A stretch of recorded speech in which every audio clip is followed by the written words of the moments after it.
Welcome to light of law मेरे सारे BEd और बीटीसी के साथियों।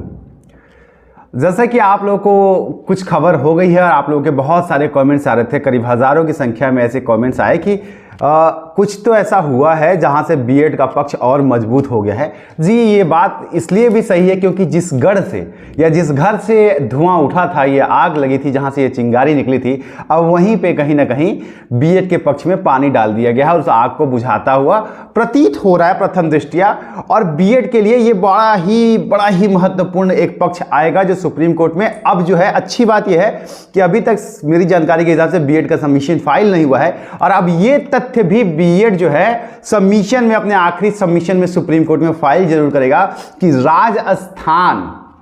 जहां से बीएड को बाहर किया गया था, अब वही जो है राजस्थान में बीएड को फिर से शामिल कर लिया गया है रिट लेवल 1 में। अब बहुत सारे तमाम डायमेंशंस हैं जो आपको समझाएंगे कि देखिए, मैंने आपको कहा था ना कि पिक्चर अभी बाकी है मेरे दोस्त, तो यही समझ लीजिए कि पिक्चर अभी सच में बाकी है क्योंकि बहुत सारी चीजें हैं। जैसे एक जो है, जब मिनिमम क्वालिफिकेशन का मुद्दा उठा था तो मैंने आपको कहा था कि देखिए, ये जो मिनिमम क्वालिफिकेशन का मुद्दा आ गया है ना, पॉलिटिसाइजेशन के चक्कर में, एनसीटी को गिराने के चक्कर में जो मिनिमम क्वालिफिकेशन का मुद्दा ऑनरेबल सुप्रीम कोर्ट में आ गया था, अब उसी मुद्दे पर राजस्थान हाई कोर्ट ने कहीं ना कहीं इस फैसले को देकर के और बीएड वालों को अलाउ कर लिया है। अब इन सारे फैक्टर्स को आपको जब समझाएंगे आसान भाषा में तो उम्मीद करता हूं कि आपको पूरा पक्ष आराम से समझ में आ जाएगा। अगर बहुत जल्दी है तो बाद में देख लीजिएगा क्योंकि चीजें जो है लीगली अवेयरनेस करने वाली हैं, तो अब आपको सारी चीजें समझ में आ जाएंगी। देखिए, इसमें सबसे बड़ी बात यह है ना कि आप अगर चीज को कंसीडर करें तो बीएड वर्सेस बीटीसी का असली विवाद राजस्थान से ही खड़ा हुआ था और राजस्थान की हाई कोर्ट ने ही जो है इसे बाहर किया था। Correct, got my point. और उन्होंने ही बीएड को बाहर किया था और अब राजस्थान हाई कोर्ट ने ही अपने फैसले को रिवर्स करते हुए, या रिवर्स कहे या फिर बिना रिवर्स किए, बिना उसका संज्ञान लिए भी, जिस भी तरीके से हो, लेकिन उन्होंने जो है बीएड को जो है अलाउ कर लिया है एक बार फिर से अपने रिट 1 के लेवल में। और साथ ही राज्य सरकार को, एनसीटी को भी जवाब फाइल करने के लिए दे दिया है कि आप बताइए कि क्या सारे बीएड वालों को शामिल कर लें।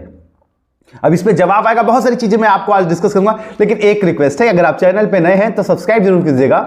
आपका समर्थन मुझे मोटिवेट करता है और आपकी जो लीगल अवेयरनेस है वो हमेशा बढ़ेगी मेरे साथ। कभी भी आपको कोई नुकसान नहीं होगा, हमेशा कानून की सही समझ आएगी। सब्सक्राइब कीजिएगा तो अच्छी चीजें मिलेंगी आपको भी और हमें भी मोटिवेशन जरूर कीजिएगा। देखिए, मैं आपको अब बताता हूं कि सारा मामला क्या है। देखिए, तृतीय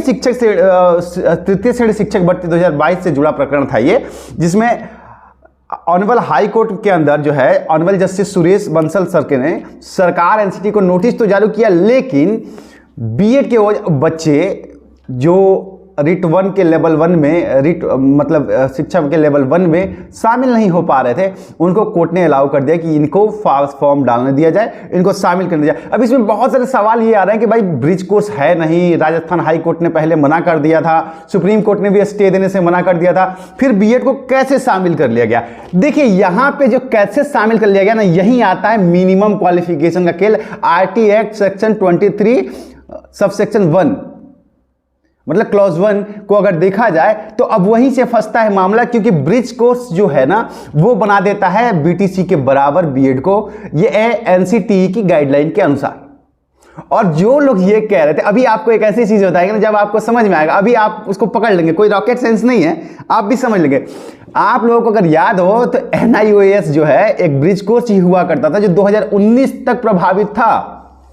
तमाम राज्यों में उसको लेकर के सवाल भी उठे, लेकिन ब्रिज कोर्स करवा रहा था एनआईओएस का जो कोर्स था वो ब्रिज कोर्स ही था। और आज के डेट में 2019 से अगर देखें तो बहुत सारे ऐसे बच्चे हैं जिनके पास बीएड के साथ वो डिग्री भी है, और इसलिए बीएड प्लस एनओआईएस कोर्स मतलब bridge course equal to BTC, ये राजस्थान हाईकोर्ट ने एक्सेप्ट किया है। और मैं यही बात कह रहा हूं कि और ये इसलिए किया है क्योंकि एनसीटी ने जब वो गाइडलाइन दी थी तो ब्रिज कोर्स को बीटीसी के इक्विवेलेंट माना था और उसी के आधार पे बच्चों ने किया है। तो एनसीटी, जो मैं बार बार कहता हूं कि एनसीटी की गलती की सजा कोई बच्चा क्यों भुगते, और 2010 से लगातार जब ये मैटर आ रहा है 2010 2011, तो क्यों नहीं उस टाइम एनसीटी की इस बात पे सवाल उठाया गया? आज क्यों उठाया जा रहा है जब तमाम भर्तियां आने वाली हैं, प्रकरण में हैं और तमाम जगह पे आ रही हैं? 2018 का नोटिफिकेशन लागू हो चुका था जिसके बेस पे बच्चों ने बहुत सारा जो है वो बीएड ही करके रख लिया अपने आप को, बीटीसी की तरफ कन्वर्ट नहीं किया, ब्रिज कोर्स के भरोसे बैठे रहे। और अब जो है इसमें देखिए यही राजस्थान ऑनरेबल हाईकोर्ट ने, जो मैं अगर आप लोग मेरे से पहले से जुड़े हैं तो मैं आपको हमेशा से कहते आया हूं कि यहां पर एक चीज काफी हद तक सिक्योर होती हुई ये दिख रही है कि एनसीटी के गाइडलाइन के बाद जिन बच्चों ने बीएड कर लिया है आज तक उनको सुरक्षित हो सकती हैं, वो सुरक्षित हो सकते हैं, क्योंकि इसमें प्रथम दृष्टया उनकी कोई गलती नहीं है। जो भी अगर गलती हालांकि ये गलती फाइंड करना भी, क्योंकि शिक्षा अधिनियम अगर देखा जाए तो 1996 का केंद्र सरकार का, उसके तहत एनसीटी के पास अधिकार भी है, केंद्र सरकार के पास अधिकार भी है कि वो एनसीटी को ये कह सकता है और एनसीटी गाइडलाइंस बना सकता है। तो ये एक चैलेंजेबल जो चीज था उसका सबमिशन में जो है केंद्र सरकार ये चीज भी डालेगी। और इसी बेस पर जब एनसीटी ने उन्होंने कर लिया है तो अब जो बीएड के बच्चे आज तक बीएड कर चुके हैं उनको बाहर करना काफी हद तक मुश्किल होगा, ये चीज समझिए। इसी के रेफरेंस में थोड़ा आगे चलिए, मध्य प्रदेश की तरफ चलिए। मध्य प्रदेश में देखिए वर्ग 3 में क्या हुआ।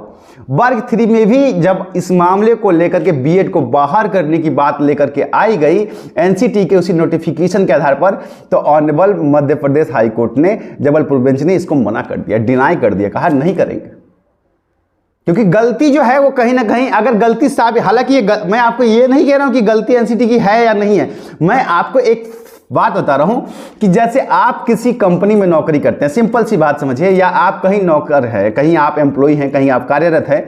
आपका मैनेजर कहता है, क्योंकि आपके लिए मैनेजर ही आपकी सुप्रीम अथॉरिटी है, आपको उसी की बात माननी है, और आपका मैनेजर आपको कहता है कि तुम एक काम करो, फला जगह पे जाओ और वहां से फला सामान लेके आओ। अब जो है इसमें जो है सामान लेकर के आप आ जाए, अब वो सामान कि बाद में ऑफिस में जरूरत ना पड़े, तो आपने खर्च कर दिया, पैसे खर्च कर दिया और वो सामान ऑफिस के लिए वैल्यूएबल नहीं है, तो वो आपकी गलती नहीं है, वो आपके मैनेजर की गलती है कि भाई आपने उसे कहा था और उसने बस ऑर्डर फॉलो किया है। एज इट लाइक एनसीटी का सिचुएशन भी यही है कि भाई उन्होंने कहा और बच्चों ने फॉलो किया, तो अगर गलती होती भी है तो एनसीटी की, ना कि बच्चों की। हालांकि मैं अभी भी कह रहा हूं कि एनसीटी को गलत साबित करना बहुत टेढ़ी खीर है, क्योंकि केंद्र के पास यह अधिकार है। जो मामला उठाया गया फंडामेंटल राइट्स का, बच्चों के सर्व शिक्षा अभियान के तहत जो हर बच्चे को एक सही शिक्षा मौलिक अधिकार है उसका, फंडामेंटल राइट्स का, इसी के अनुसार आरटी एक्ट जब बना करके और केंद्र सरकार ने अपने नियमों को नियमावलन किया था, तो कॉन्क्रीट लिस्ट में आने के नाते केंद्र सरकार नियम बना भी सकती है और एनसीटी के नियम को लागू भी किया जा सकता है। यह कोई चैलेंजेबल विषय नहीं है। एकेडमिक्स की बात जहां तक है तो वो एक अलग विषय है, लेकिन यहां एक चीज ये भी आपको समझना पड़ेगा, जब सिलेबस हम तय कर सकते हैं कि बच्चे क्या पढ़ेंगे, कोर्स हम बना सकते हैं कि बच्चे क्या पढ़ेंगे, अगर हम पाठ्यक्रम का लेवल डिसाइड कर सकते हैं, तो क्या हम एलिजिबिलिटी तय नहीं कर सकते? और अगर नहीं भी कर सकते तो क्या ये हमसे कहीं पहले से बंद कराया गया था, बाध्य किया गया था कि नहीं आप इस फील्ड में नहीं घुसिएगा? क्योंकि आज तक हम उस फील्ड में घुस रहे थे और कोई हमको नहीं रोक रहा था, किसी ने चैलेंज नहीं किया। हमने पहले उनको लिया, फिर उनको बाहर कर दिया, फिर हमने बीएड को बाहर किया क्योंकि हमको लगा कि बीटीसी के बच्चे ज़्यादा, एनसीटी का पक्ष बता रहा हूं। फिर हमें लगा कि भाई उत्तराखंड से आया, फिर से केबीएस की तरफ से आया, बहुत सारी ऐसी जगहों से आया जहां बीएड को अलाउ करने की मांग कर रही थी, हमने 2018 में कर लिया। तो 2010 में क्यों नहीं आप उसको चैलेंज करने आए? अगर एक बार उसकी सत्यता प्रमाणित हो चुकी है तो दूसरी बार क्यों नहीं होगी? और इसी की वजह से कहीं ना कहीं ऑनरेबल राजस्थान हाई कोर्ट ने बीएड को ब्रिज कोर्स के साथ अलाउ कर दिया है। और ये एक राहत की बात इसलिए है कि जब राजस्थान के हाई कोर्ट ने ही ये फैसला दिया था कि बीएड के रिट के एग्जाम रिजल्ट को रोक लिया जाए, उन्हें बाहर कर दिया जाए, और अब जब आप रिट के लेवल 1 में उन्हें शामिल कर रहे हैं, तो यहां एक और चीज है कि एक तरफ आपने रिट के रिजल्ट को रोकवा दिया बच्चों के और दूसरी तरफ रिट में शामिल करवा लिया, तो अब आपको रिट का रिजल्ट तो देना पड़ेगा। तो कहीं ना कहीं जो मामला जो राजस्थान से ही निकला था और बहुत सारे लोग राजस्थान का ही हवाला दे रहे थे, तो अब राजस्थान हाई कोर्ट में 2 जजमेंट जो एक दूसरे का प्रसुवेंट कर रहे हैं। कॉन्ट्रडिक्ट कर रहे हैं। अब राजस्थान में अगर बीटीसी के साथी इस बात को कोट करेंगे कि राजस्थान हाई कोर्ट ने यह फैसला दिया था कि हमें बाहर करना है, बीएड को बाहर कर रहे हैं, तो अब बीएड के साथी भी सुप्रीम कोर्ट में राजस्थान के एक जजमेंट को कोट करेंगे कि राजस्थान हाई कोर्ट ने यह आदेश दिया है कि जो बच्चे ब्रिज कोर्स के साथ बीएड कर चुके हैं या एनओआईएस के साथ कर चुके हैं, जिनको लगता है ना कि देखिए यही बात में मिनिमम क्वालिफिकेशन तय हुआ है, हायर क्वालिफिकेशन तय नहीं हुआ है, यह बात अब समझिए। और मिनिमम क्वालिफिकेशन के तहत वो बेसिक क्राइटेरिया है और बीएड के बच्चों को पोडोलॉजी या फिर जो भी है ना प्राथमिक लेवल का एक सिलेबस का जो अंग है ना वो उसको पढ़ना ही पड़ता है। और साथ में अगर उसने एनओआईएस कर लिया है एनओआईएस तो वो ब्रिज कोर्स कर चुका है और वो आज के डेट में बीटीसी के बराबर ही खड़ा है। तो मिनिमम क्वालिफिकेशन आज के डेट में उसके पास है और इसी बेस पर राजस्थान हाई कोर्ट ने ये जजमेंट दिया है, मेरी समझ के हिसाब से। Might I be wrong, but मेरी जो समझ है। तो इस तरह से अगर देखा जाए तो अब दो जजमेंट राजस्थान के ही हैं, एक बीएड के पक्ष में और एक बीटीसी के पक्ष में। अब यहां से सबमिशंस के बाद अब आप समझिए कि हाई कोर्ट न्यूट्रल हो गई,